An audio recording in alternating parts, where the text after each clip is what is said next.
আবি তালহা রাদিয়াল্লাহু তাআলা বিশ্বনবী রাহমাতুল লিল আলামিনের কাছে মসজিদে নববীতে নামাজ আদায় করতেন। প্রতিদিন ফজর নামাজ পড়ে আবি তালহা মসজিদে নববীতে বসে থাকেন না, বাড়িতে চলে আসেন। কোথায় চলে আসেন? বাড়িতে চলে আসেন। একটা দিনের জন্য মসজিদে নববীতে বসে না, অথচ বিশ্বনবী রাহমাতুল লিল আলামিন প্রত্যেকটা দিন ফজর নামাজ পড়ে মুসল্লিদের দিকে লক্ষ্য করিয়া বসে যাইতেন। যেমন আপনাদের আমাদের মসজিদের ইমামরা ফজর নামাজের পরে মুখটা ফিরিয়ে আমাদের দিকে বসে থাকে। কথা ঠিক না? ঠিক না? এই একই সূরত অনুযায়ী বিশ্বনবীর থেকেই তো ইমামরা শিখছেন। তো বিশ্বনবী রাহমাতুল লিল আলামিন ফজর নামাজ পড় তাকায় দেখলেন আবি তালহা নাই। আবি তালহা কই গেল? আল্লাহর নবী বিশ্বনবী রাহমাতুল লিল আলামিন আবি তালহাকে খুঁজে যখন পাইলেন না, সিদ্দিক আকবরকে প্রশ্ন করা হলো আবি তালহা কই? হযরত উমর রে প্রশ্ন করা হলো আবি তালহা কই? উসমানকে জিজ্ঞাসা করা হলো রে উসমান, আমার আবি তালহা কোথায় গেছে বলো? সকলকে যখন সাহাবায়ে কেরামদেরকে প্রশ্ন করা হলো রে বাবা, সকলেই বললেন আবি তালহা তো আমাদের সঙ্গেই ফজরের সালাত আদায় করেছেন, এখন কোথায় গেল জানি না গো নবী। আল্লাহর নবী বিশ্বনবী সাহাবায়ে কেরামদেরকে লইয়া দাওয়াতে তাবলীগের মুরব্বিরা যেমন মানুষের বাড়িতে বাড়িতে লাইন ধরে যায় আর বলে রে আয় কেসো ফজরের নামাজ আদায় করো নাই, সূর্য উদিত হবে আর অল্প সময় বাকি আছে, উঠো নামাজের মুসাল্লায়, বলে কি বলে না? বিশ্বনবী রাহমাতুল লিল আলামিন সাহাবায়ে কেরামদেরকে নিয়ে আবি তালহার বাড়ির দিকে রওনা দেয়। আবি তালহার বাড়ির দিকে যখন রওনা দিয়েছেন, বাড়ির কাছে যাওয়ার পরে বিশ্বনবী সালাম দেয়, আসসালামু আলাইকুম ইয়া আহলাল বাইত। বাড়ির থেকে কোনো রকমের কোনো জবাব আসে না, কোনো আওয়াজ আসে না। আল্লাহর রাসূল আবার সালাম জানাইলেন, আসসালামু আলাইকুম ইয়া আহলাল বাইত। আবারও কোনো আওয়াজ শব্দ নাই। আবারও বিশ্বনবী সালাম দিলেন, আসসালামু আলাইকুম ইয়া আহলাল বাইত। কোনো সালামের কোনো জবাব নাই। আল্লাহর নবী আবু বকরকে বললেন, আবু বকর সালামের কোনো জবাব পাইলাম না, মনে হয় বাড়িতে কোনো লোকজন নাই, চলো যাই মসজিদে নববীর দিকে রওনা দিয়া যায়। আবু বকর রওনা দিলেন, হযরত উসমান রওনা দিলেন, হযরতে আলী রাদিয়াল্লাহু তাআলা আনহু রওনা দিলেন, হযরত ওমর ফারুক রাদিয়াল্লাহু তাআলা আনহু রওনা দিয়া দিলেন, আল্লাহর নবীও রওনা দিয়া দিলেন। আর কোনো দাঁড়াইলেন না।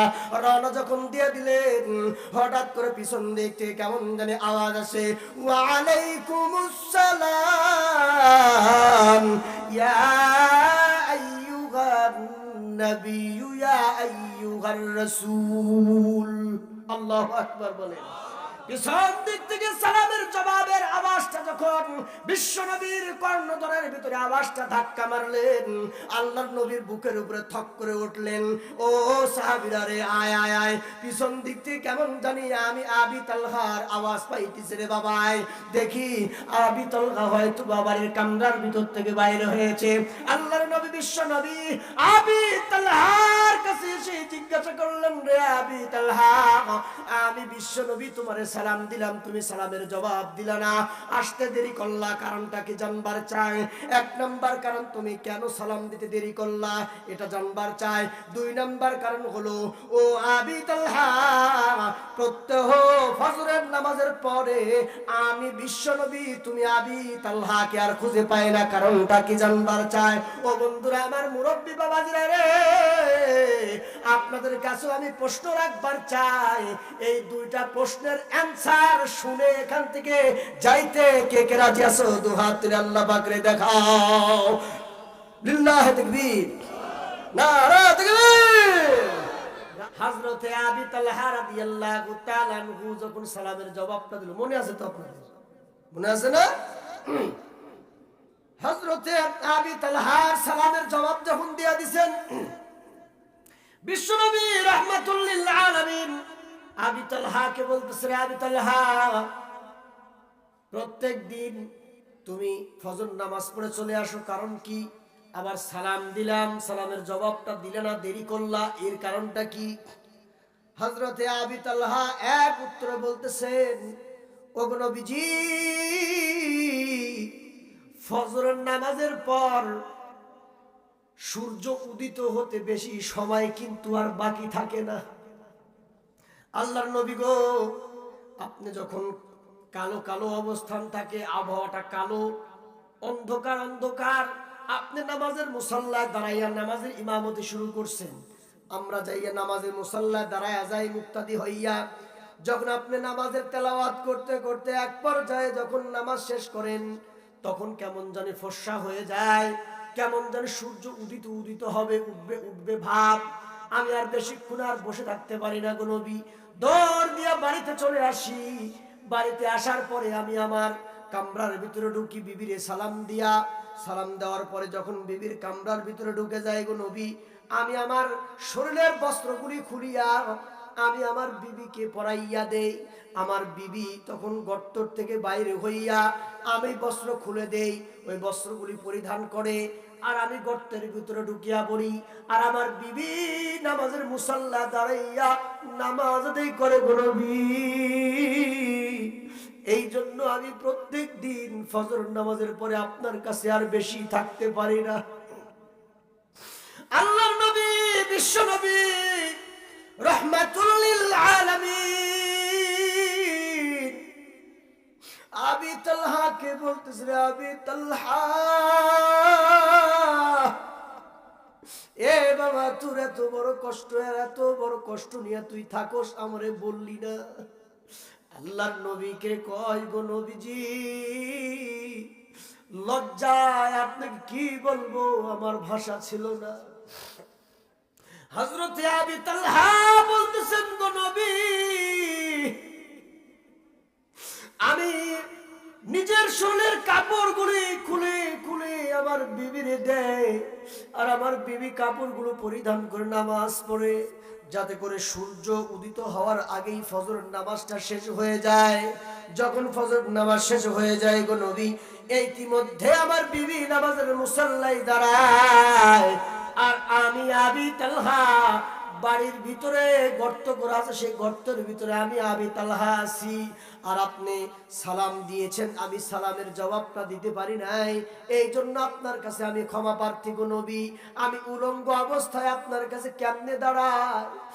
আমার তো যাওয়ার কোনো রাস্তা ছিল না গো নবী। আল্লাহর নবী দুটো চোখের পানি ছাড়িয়া দিয়ে কান্দে আর বলে, এ সাহাবীর দলেরা, তোমরা যারা আমার সঙ্গে আসছো, বলো না দেখি রে বাবা, কে আবি তালহার অভাব তোকে দূর করে দিতে পারবি? কে আছো বলো? হযরতে উসমানে গনি রাদিয়াল্লাহু তাআলা আনহু দুহাত তুলে বিশ্ব নবীকে বলতেছেন, গো নবীজি,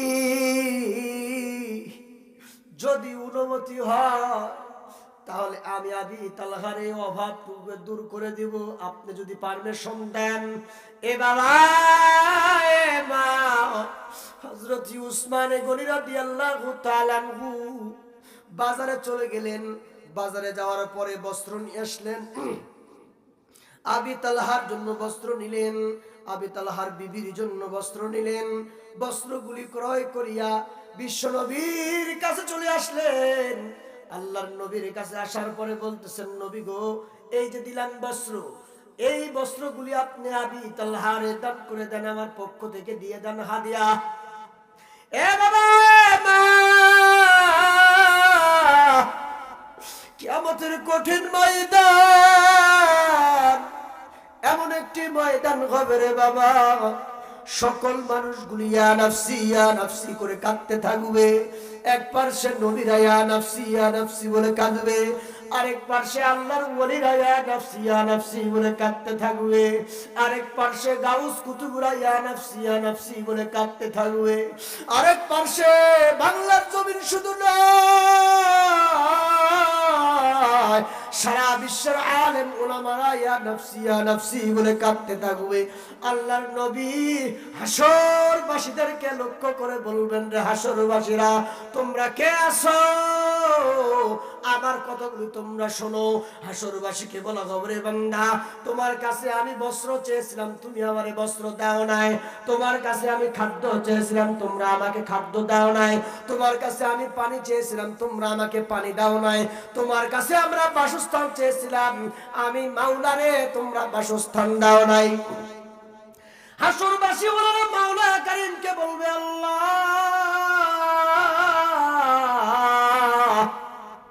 তুমি তো খাবার দাবার খাও না, তুমি কেমনে খানা খাইবা বুঝলাম না। মাওলা তুমি তো চলাফেরা করো না, তুমি আবার পোশাক পরিধান করবা, এটা কেমনে বুঝলাম না। ওগো মাওলা তোমার তো কিছুই কোনো প্রয়োজন পড়ে না। কুল হুয়াল্লাহু আহাদ আল্লাহুস সামাদ লাম ইয়ালিদ ওয়া লাম ইউলাদ ওয়া লাম ইয়াকুল লাহু কুফুয়ান আহাদ। আল্লাহু আকবার। ও বন্ধুরা আমার, এ বাবা আমার, কিয়ামতের কঠিন ময়দানে যখন এই কথাগুলি বান্দা বলবে, মাওলা কারীম রে বলবে, আল্লাহ তাআলা বান্দাকে তখন বলবে, রে বান্দা ওই যে বড়িয়া এলাকার ভিতরে বস্ত্রহীন একটি পরিবার ছিল রে, তুই যদি তারে বস্ত্র দিতি, আমি আল্লাহ তাআলাকে বস্ত্র প্রদান করা হইতো। আজকে দুনিয়ার জমিনে যদি তুই ওই বান্দার বান্দির যদি বস্ত্র দিয়া তার ইজ্জতটা ঢেকে রাখতি, আজকে এই কিয়ামতের কঠিন ময়দানে তোর নেকির পাল্লাটা ওপেন করে দিয়ে গুনার পাল্লাটা গোপন করে দিয়ে আমি তোর ইজ্জতকে বাঁচায় দিতাম। ও দুনিয়ার বান্দা বান্দিরা, ওই বড়িয়া এলাকার ভিতরে অনাহারে পরিবার ছিল রে বাবা, তুই যদি আজকে ওই বড়িয়া এলাকার ওই অনাহার পরিবারদেরকে যদি তোরা খানা খাওয়াইতি, তাহলে আজকে কিয়ামতের কঠিন ময়দানে রহমতের তলে তোরা ছায়া পাইতি। এ দুনিয়ার বান্দারা, ওই যে তৃষ্ণার্ত ব্যক্তিকে যদি তোরা পানি খাওয়াইতি, তাহলে আজকে এই কিয়ামতের কঠিন ময়দানে তোরা তৃষ্ণার্ত হইতি না। হাউজে কাউসারের পানি পান করাইয়া জান্নাতের মেহমান বানায়া দিতাম। ও বন্ধুরা আমার, এই জন্য আপনাদেরকে বলি রে বাবা, দুনিয়া হলো ক্ষণস্থায়ী, আখিরাত হলো চিরস্থায়ী। এই দুনিয়ার ক্ষণস্থায়ী জিন্দেগিতে বেশি দিনের জন্য কিন্তু আমরা আসি নাই, আসছি মাত্র মুসাফির হইয়া। একজন মুসাফির মানুষ সফর করার জন্য রওনা দিয়েছেন। বলেন তো, 2 দিনের জন্য সফরে রওনা দিয়েছেন, 3 দিনের জন্য সফরে রওনা দেয়, 40 দিনের জন্য সফরে রওনা দেয়, 1 বছরের জন্য সফরে রওনা দেয়। বেশি কিন্তু কিছু নাই না, সামান্য কিছুগুলো লইয়া ওই বান্দা আর বান্দি রওনা কিন্তু দিয়া দেয়। হাকিমুল উম্মত আশরাফ আলী থানভী রাহমাতুল্লাহি আলাইহি মুসলমানের হাসি নামক কিতাবের ভিতরে ঘটনা উদ্ধৃত করে বলেন, হারুনুর রশিদ অথবা মামুনুর রশিদ রাহমাতুল্লাহি আলাইহি বাহান নামক পাগলকে ডাকিয়া বলে, রে বাহালুল এদিকে আয়। বাদশা নামদার যখন ডাকছেন, বাহালুল পাগল যাইয়া রওনা দিলেন। বাহালুল পাগল যাইয়া বলতেছেন, ও বাদশা নামদার কেন ডাকছেন বলেন। বাদশা নামদার বলতেছেন, বাহালুল আমার কাছে একটি মূল্যবান সম্পদ আছে, এই সম্পদটা এমন একজনকে দিবার চাই যে হলো সব চাইতে বোকা আহাম্মক। এমন ব্যক্তিকে খুঁজে খুঁজে তুমি তারে এই উপহারটা দিবা, নাও। অর্থাৎ একটি লাঠি বাহালুল পাগলের হাতে দিয়া দিলেন, যে বললেন, যাও সারা বাংলার জমিন নাই, সারা পৃথিবীরও প্রয়োজনে সারা পৃথিবী ঘুরবা, ঘুরে ঘুরে দেখবা সব চাইতে আহাম্মক আর পাগল যে আছে তার কাছে যাইয়া এই লাঠি উপহার দিবা আমি বাদশার তরফ থেকে। বাহালুল পাগল লাঠি লইয়া যখন রওনা দিয়া দিছেন রে বাবা, যাইতেছেন 1 গ্রাম 2 গ্রাম 3 গ্রাম, 1 রাষ্ট্র 2 রাষ্ট্র 3 ঘুরে ঘুরে যখন কোনো পাগল পাইল না, বাহালুল ঘুরতে ঘুরতে আবার বাড়ির দিকে রওনা দিয়া দিছেন। এমন তো অবস্থায় বাহালুলের কানে আসছে রে বাবা, বাদশা বাদশা নামদার হারুনুর রশিদ অথবা মামুনুর রশিদ রাহমাতুল্লাহি আলাইহি দুনিয়ার জমিন থেকে বিদায় নিয়ে চলে যাবে এমত অবস্থায় খবর আসলো। বাদশা নামদারের কাছে রওনা দিয়া দিলেন। বাদশা নামদারের কাছে যাইয়া সালামটা জানায়া বলে, আসসালামু আলাইকুম ওয়া রাহমাতুল্লাহি ওয়া বারাকাতুহু। বাদশা নামদার, আল্লাহর রহমত বরকত আপনার উপরে নাজিল হোক। বলেন আপনার কি অবস্থা, কি হালাত? বাদশা নামদার বলতেছেন, বাহালুল বড় অবস্থা খারাপ, আমার মনটা বেশি ভালো না। বাহালুলকে যখন এই কথা বলা হলো, বাহালুল বলতেছে, এমন কি অবস্থা হলো যে আপনি ভালো নাই? বলতেছে, মুমূর্ষ অবস্থায় আছি, কখন জানি পাখিটা বাইরে হয়ে চলে যাবে, আর কোনোদিন ফিরবে না। বাহালুল এখন জিজ্ঞাসা করতেছেন, বাদশা নামদার বেয়াদবি নেবেন না, আপনি কোন রাষ্ট্রে সফর করতেছেন? বাদশা নামদার খেপে গেল, বলল, বাহালুল পাগল হইছনি? ও এমন একটি রাষ্ট্রে যাইবো যে রাষ্ট্র থেকে আর কোনোদিন ফিরে আসা যায় না, এমন একটি জায়গায় যাব যেখান থেকে আর ফিরে আসা যায় না। বলেন তো দেখি, আপনার দাদা দুনিয়া থেকে বিদায় নিয়েছে আর আসছে, আপনার দাদা, আপনার নানা, আপনার আমার পূর্বপুরুষরা যারা আজকে দুনিয়া থেকে বিদায় নিয়েছেন আর আসছে, ভবিষ্যতে আসবে না? কেউ আসবে না। বাহালুলকে বলতেছে, রে পাগল, এমন একটি রাষ্ট্রে সফর করতেছি, এমন একটি রাস্তায় আমি যাব যেই জায়গা থেকে আর কেউ ফিরে আসে না। কুল্লু নাফসিন যায়িকাতুল মাউত, ওখান থেকে আর কেউ ফিরে আসে না। বলতেছেন, বাহালুল এখন বলেন, ও বাদশা নামদার, তাহলে জানতে চাই, বলুন না দেখি, আপনি যেই রাষ্ট্রে যাইতেছেন আর ফিরবেন না, তাহলে আপনার ফোর্স যারা আছে পর্যবেক্ষণের জন্য পাঠাইছেন?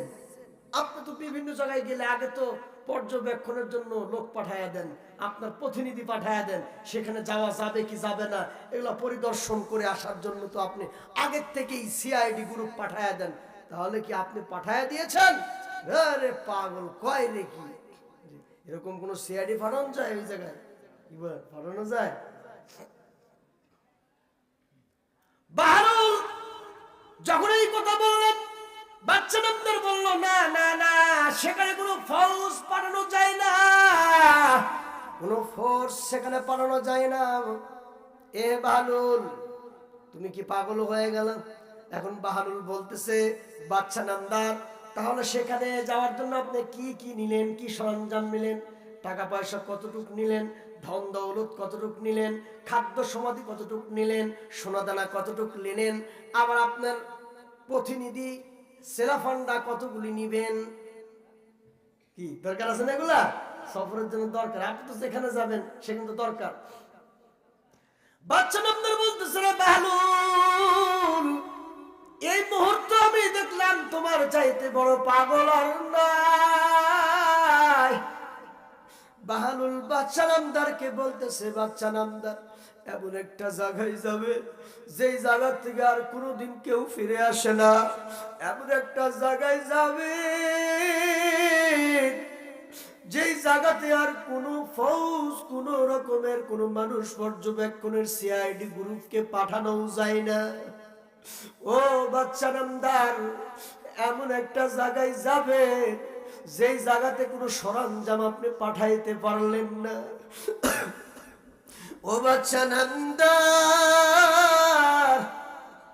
আমি বাহালুল রাষ্ট্র ঘুরলাম, আপনার চাইতে বড় আহাম্মক আর পাগল আমি বাহালুল আর খুঁজে পাইলাম না।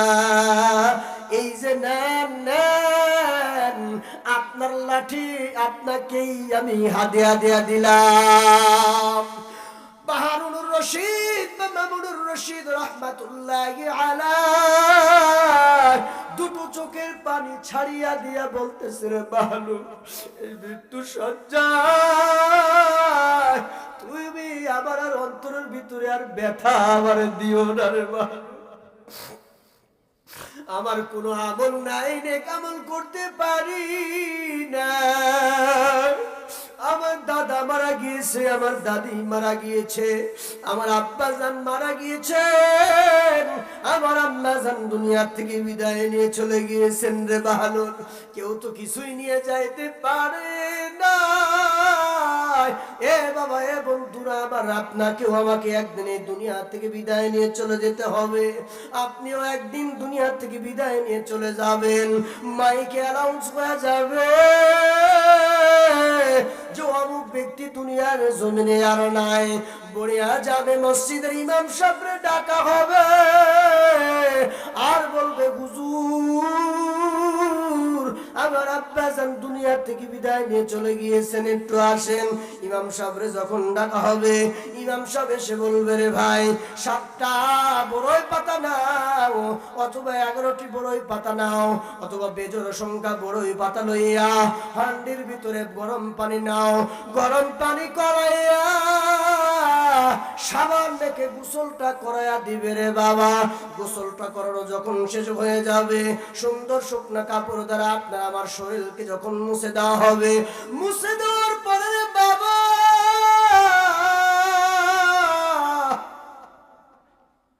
আপনার আমার জন্ম দুঃখিনী মা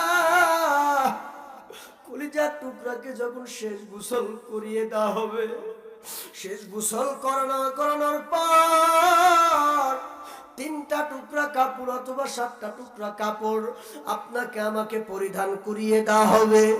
লজেন্সের মতন জড়াইয়া মাথাতে মুষ্টি জড়াইয়া দিবে, পাদুগুলো মুষ্টি জড়াইয়া দিবে, মাঝখানে সুন্দর করে বাঁধন দিয়ে আটকিয়ে রাখবে। মুর্দার খাটলিতে চড়াইয়া জানাজার নামাজের জন্য আপনাকে আমাকে প্রস্তুত করা হবে রে বাবা। এতটুকু চিন্তা করেছ এ মা যুবক, রক্তর গরম আর কতদিন থাকবে রে বাবা। এ মুরব্বী বাবা জিরা রে, সালেহাত বন্দে আসিয়া গশতাইম, সালেহাত বন্দে আসিয়া গশতাইম, हम करीने नफ्सी शैतान मंदाइम, अगर खाही रज़ाई हक अदा कुन, बंदेगी कुन बंदेगी कुन बंदेगी। ए बंधुरा আমার, আপনারা আমার আমল নামাজ যদি খালেস না হয়, তাহলে কিয়ামতের কঠিন ময়দানে আপনার আমার অবস্থা কিন্তু বেগে অতিক হয়ে যাবে রে বাবা। হযরতে আবি তালহা রাদিয়াল্লাহু তাআলা আনহুকে যখন বস্ত্র দেওয়া হলো, আবি তালহা রাদিয়াল্লাহু তাআলা আনহু খুশিতে বাগবাগ হয়ে গেল। বিশ্ব নবী রওনা দিয়া দিলেন। আবি তালহা খুশিতে ঘরের ভিতরে চলে গেল রে বাবা। লম্বা বড় ঘটনা আমি আর লম্বা করব না, রাত্র গভীর হয়ে গেছে রে বাবা। আপনাদের মূল্যবান সময়কে আর নষ্ট করতে চাই না রে বাবা। হযরত বিশ্ব নবী যখন রওনা দিয়ে চলে যায়, ঘর থেকে কেমন জানি কান্নার রোল ভেসে আসে, কেমন জানি আওয়াজ আসতেছে, কান্নার আওয়াজ। আল্লাহর নবী আবার ঘুরে আসলেন, হযরতে আবি তালহাকে বলতেছে, রে আবি তালহা, ঘরের ভিতরে তুমি খুশিতে বাগবাগ করে চলে গেলা, হাসতে হাসতে চলে গেলা রে আবি তালহা। আবার ঘরের ভিতর থেকে কেমন জানি কান্নার রোলের আওয়াজ আসতেছে। এ আম্মা জান, এ যুবক ভাই রে, দাড়ি পাকা চুল পাকা মুরব্বী বাবাজিরা রে, আজকে আপনার আমার টাকা পয়সার কিন্তু বাবা অভাব নাই। এক সময় এমন জীবন আপনার আমার অতিবাহিত করেছেন রে বাবা। সারাটা দিন পেট ভাতা দিয়ে মানুষের বাড়িতে কাজকর্ম করেছেন আপনার আমার বাপ দাদারা। এ বাবা, আমার জীবনের ইতিহাস বলি রে বাবা। আমার জীবনে আমি এমন একটি জীবন পার করেছি রে বাবা, আমার বয়স শুধু 36 থেকে 37 বছর, আপনারা জানতে পারছেন। কিন্তু রে বাবা, এই জীবনের ভিতরে আমি কত কিছু দেখলাম রে বাবা। আমার জীবনে এমন একটি জীবন পার করেছি রে বাবা, সারাটা দিন পার করেছি, কিন্তু এক লোকমা ভাত আমি খাইতে পারি নাই, পাই নাই, খাবার পাই নাই, এত অভাবে দিন কাটিয়েছি রে বাবা। ছাতু দেখছেন, গমের ছাতু পাওয়া যায়, চালের ছাতু পাওয়া যায়, চাউলের ছাতু, গমের ছাতু পিষিয়া আমার আম্মা জান মুসুরের ডাউলের মতো গলাইয়া আপনারা আমাদের কাছে, সন্তানের কাছে আমার আম্মাজান দিয়েছিলেন রে বাবা। আমার আব্বাজান, আমার আব্বাজান আমাদের সন্তানদেরকে এই যে এরকম ভাবে ছাতু গলাইয়া দিয়েছিল, আর বলছিল রে বাবা এই সকলের মতো আজকে এতটুকুই খাবার তোমরা খেয়ে একটু ক্ষুধাটা নিবারণ করো। আমরা চেষ্টা করতেছি দুপুরবেলা তোমাদের জন্য কিছু খাবারের ব্যবস্থা করবো রে বাবা। ও বন্ধুরা আমার, এমন তো অভাব তো এখন নাই রে বাবা। 3 বেলা 3 মুঠো খাবার কিন্তু আমি আর আপনি খাইতেছি পাইতেছি। হযরতে আবি তালহার বাড়ির ভিতর থেকে যখন কান্নার রোল আসতেছে, বিশ্ব নবী বলতেছেন আবি তালহা রে তোর বাড়ি থেকে কেমন জানি কান্নার আওয়াজ আসতেছে, কে কাঁদে রে বল। আবি তালহা বলতেছেন নবী গো, আমার বাড়ির ভিতরে আমার কলিজার টুকরা আমার সন্তান কাঁদতেছে। বাবার মা সন্তানও কাঁদে, আবি তালহাও কাঁদে, আবি তালহার বিবিও কাঁদে রে বাবা। সন্তানের মুখে এক লোকমা খানা না দিতে পারলে বাবা আমার অন্তরের ভিতরে যে কত বেদনা, যে এটার ভুক্তভোগী তারাই কিন্তু বুঝবে, আর অন্য কেউ বুঝবে না রে বাবা। হযরতে আবি তালহা যখন বিশ্ব নবীকে বলতেছেন গো নবী, আমি আমার সন্তানের কাছে তেমন কোনো খাবার আমি দিতে পারি না, কিন্তু নবী গো আমার বাড়ির সাথে একটি খেজুর গাছ আছে, একজন ইহুদির খেজুর গাছ, এই খেজুর গাছ থেকে কিছু খেজুর এই জমিনের ভিতরে পড়ে, আর আমার সন্তান ওই খেজুর গুলি নিয়ে খায় গো নবী, ক্ষুধার তার নাই। ও গো নবী, আমি আমার এই সন্তান ওই খেজুর গাছের কাছে যাইয়া খেজুর খাওয়ার জন্য আমি আবি তালহার মনে বড় ব্যথা, মনে বড় খুব ব্যথা, খুব রাগ হয়, তাই আমি আমার সন্তানকে বাড়ির খুঁটির সঙ্গে বেঁধে আমি কাজ করানোর জন্য চলে যাই রে বাবা। লম্বা বড় ইতিহাস। আল্লাহর রাসূল বলতেছেন আবি তালহা তুই এত বড় জুলুম কেন করিস রে? আল্লাহর রাসূল বলতেছেন লা ঈমানা লিমান লা আমানাতাহু, যার ভিতরে আমানতদারিতা নাই। আমার তেলাওয়াত কিন্তু হাদিসের কথা বলতেছি রে বাবা, আমি আমার আলোচনার শেষ প্রান্তে চলে আসছি রে বাবা। আল্লাহর রাসূল বলেন যার ভিতরে আমানতদারিতা নাই তার কোনো ঈমান নাই, আর যার ঈমান নাই তার জন্য কোনো জান্নাত নাই। আপনার সন্তান আপনার জন্য আমানত, আপনার সম্পদ আপনার কাছে আমানত, আপনার বিবি আপনার কাছে আমানত, আপনার বাবা মা আপনার কাছে আমানত, আপনার মসজিদ আপনার কাছে আমানত, আপনাদের মাদ্রাসা আপনার কাছে আমানত, আপনাদের ইমাম আপনার কাছে আমানত, আপনাদের মুয়াজ্জিন আপনাদের কাছে আমানত, আপনাদের মসজিদের খাদেম আপনার কাছে আমানত। এ বাবা আপনার 3.5 হাত বডি আপনার কাছে আপনার আমানত। আল্লাহ রাব্বুল আলামিন ঈমানের মতো দৌলত আপনাকে দান করছে, এটা আপনার কাছে আমানত। আল্লাহর রাসূল বলতেছেন এ বান্দা এই আমানতের খেয়ানত যারা করবি আমি আল্লাহর রাসূলের শাফাআত তারা পাবি না, তাদের ঈমান হারা হয়ে মারা যাবি। আর যারা ঈমান হারা হইয়া দুনিয়া থেকে পরিত্যাগ করবি রে বান্দা, ওই বান্দা আর বান্দির জন্য জাহান্নাম ছাড়া কোনো উপায় নাই। বলেন নাউযুবিল্লাহ।